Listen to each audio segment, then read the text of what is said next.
1h48, estamos de volta com o Gazeta Entrevista, continuando a falar sobre produção agrícola. Eu deixei uma pergunta em aberto no bloco anterior para o Roosevelt.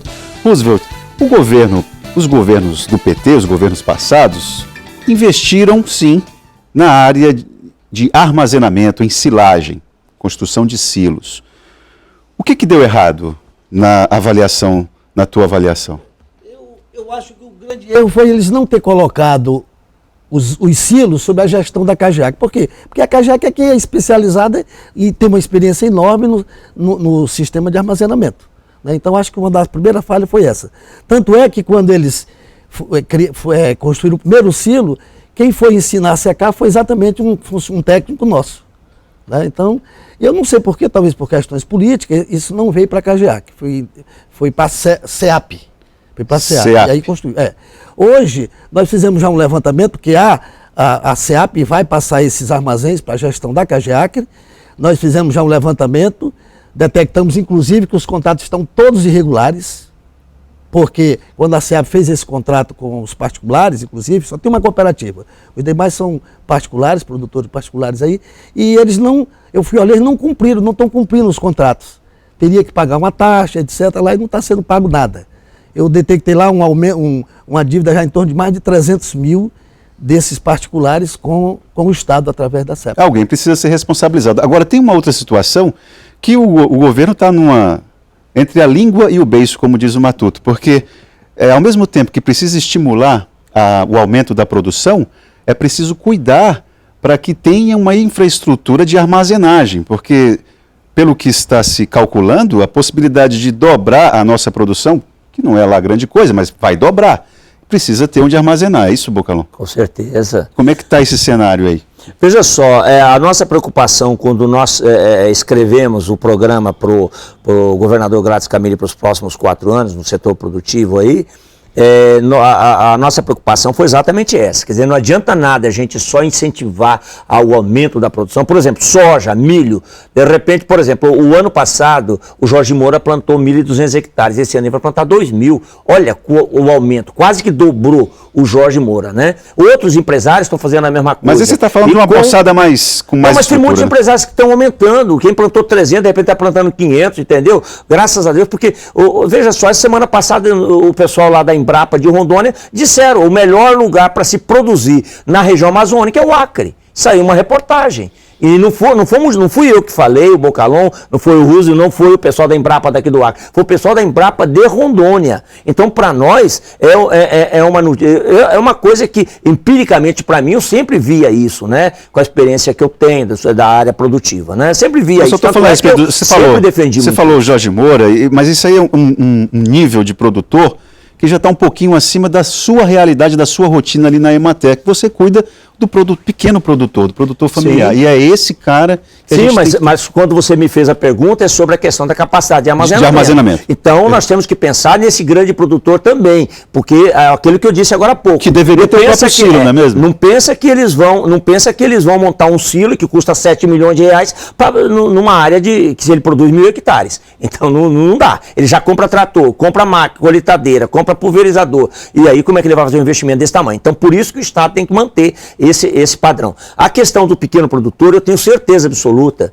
que do ano que vem, porque esse ano para mim já é um ano que já está perdido, porque já está chegando as chuvas, a gente não conseguiu nem tirar a Emater do caixão ainda, né? Então, todo o raciocínio é para o ano que vem. Então, o trabalho que a gente vai fazer o ano que vem, nós vamos simplesmente, acredito que triplicar ou quadruplicar a produção do pequeno produtor, que é o que você está preocupado aí. Então, realmente, o Estado tem que se preocupar muito com o pequeno produtor, porque o grande normalmente se vira, mas nós temos que nos preocupar com o grande na questão do armazenamento.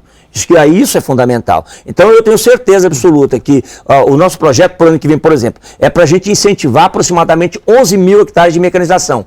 Olha, é muita coisa, 11.000 hectares, né? Quer dizer, se você pegar o levantamento do governo anterior, você vai ver que não tem. E isso nem em 3, 4 anos, entendeu? Não conseguiu fazer. E o nosso projeto é audacioso, é para a gente fazer isso. Agora, não é virar terra. Entendeu? Diferente do outro governo. Ele mandava o trator para lá e os cabas viravam a terra uma vez, 2 vezes e mandavam plantar em cima de torrão. Quer dizer, você tem que primeiro tudo pensar que nós temos que domar a terra. Ou seja, na hora de plantar, nós temos que plantar na poeira, como o produtor fala. Não é plantar em cima de torrão, não. Então, mandava o trator lá uma vez, depois mandava outra vez e esquecia. Agora não, agora nós vamos ter os técnicos agrícolas cuidando. Na hora que o trator chegar lá, já está aqui programado. O primeiro corte, o segundo corte, depois já vem com a niveladora, depois niveladora de novo para depois plantar. Então, acho que é esse o caminho. Nós vamos ter os técnicos agrícolas. Essa frase é importante. É muito importante. Até porque o atual cenário da extensão rural do Acre não é lá muito animador. O servidor foi envelhecendo, o tempo foi passando, o governo não deu a atenção devida ao segmento do extensionismo rural. O fato é que você, na condição de diretor-presidente da Emater, precisa pressionar o gabinete civil para efetivamente realizar concurso público para extensionista rural. Qual é a expectativa que a gente pode alimentar em relação a isso, Bocalon? Quais são os números que você tem para apresentar? Olha só, desde o primeiro dia em que eu tive a primeira conversa com o Ribamar, depois fui conversar com o governador, e eu disse para todos eles, olha, fazer assistência técnica e produzir não é barato, custa caro. Nós temos que, primeiro de tudo, restabelecer aquela quantidade de técnicos que precisamos chegar. No governo do Gladys, o nosso projeto é chegar ao final do governo dele com um técnico para cada 100 produtores. Aí sim a gente vai estar fazendo assistência técnica. É o técnico estar visitando o produtor a cada 15 dias. Então, claro que não dá para fazer isso só o ano que vem. Então, nós já fizemos essa proposta ao governador, ele já bateu o martelo. Quantos extensionistas a mais? O ano que vem, nós queremos abrir um concurso para aproximadamente 250 técnicos agrícolas e tal, né, e juntamente com agrônomos também e tal, e aproveitar para o ano que vem a gente fazer uma chamada de pelo menos 120, 130 técnicos, no próximo ano mais o restante, entendeu? E no último ano do Gladys mais uns 100 técnicos, ou seja, nós precisamos deixar a Emater com aproximadamente 400 a 450 técnicos, aí sim nós podemos dizer, porque nós temos 50 mil famílias rurais. Tá certo? Então, se a gente tiver entre o torno de 400 e 400 produtores, a gente vai poder atender, porque o objetivo também nunca foi, nem pode ser, de atender 100%. Ninguém consegue 100%. O Brasil inteiro atende aproximadamente 90% da demanda, né, de assistência técnica. Então, nós também vamos ser iguais. Portanto, é aí o número que a gente trabalha, que ao final do governo do Gladys a gente tenha no campo aí pelo menos 400 técnicos. Outro gargalo que é uma agenda velha, mas precisa ser detalhada, que é a respeito da infraestrutura. Você lembrou aqui no intervalo a respeito do problema que o governo do Acre viveu em relação à comunidade do Oriente, ali na Transacriana. Teve acesso a crédito, estímulo à produção com alguma assistência técnica, mas aí quando foi para colher, cadê a estrada? Exatamente. Então aí, isso é um reflexo que a gente pode espalhar para todo o Acre, nas áreas agrícolas. Como é que está isso aí com as tuas conversas com o DERACRE e com a Secretaria de Infraestrutura? Você sabe que, infelizmente, o governo atual pegou o governo uma dívida monstruosa, não tem dinheiro praticamente para nada. Você vê o pessoal da segurança reclamando, o pessoal da saúde reclamando que não tem recurso, como de fato o recurso realmente está... O lençol está muito pequeno, não está conseguindo cobrir tudo, e a gente sabe disso, né?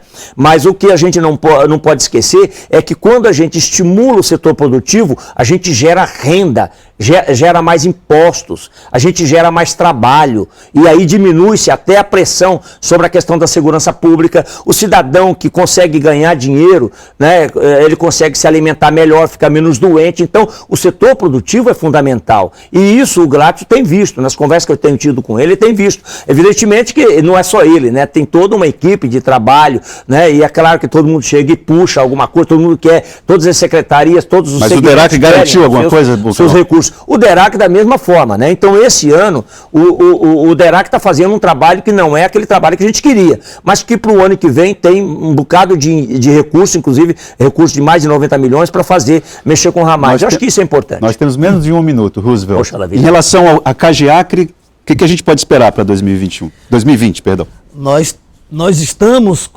praticamente com certeza de dobrar a capacidade de estocagem de grãos. É essa a expectativa? Primeiro porque nós estamos ampliando, dobrando a parte de silos, né, de armazenagem, e também a parte de armazém convencional, porque o pequeno produtor, ele não gosta de armazenar em silo, ele prefere armazenar no armazém convencional, porque lá ele não mistura o produto. Aí, respeitando inclusive isso. Bocalon, Roosevelt, queria agradecer a presença de vocês aqui. O espaço do Gazeta Entrevista sempre vai estar aberto para esse tipo de debate. Nós é que agradecemos imensamente mais esse espaço. É muito importante que a população saiba. Estamos trabalhando, estamos pensando sempre que o produtor precisa trabalhar, produzir e ganhar dinheiro.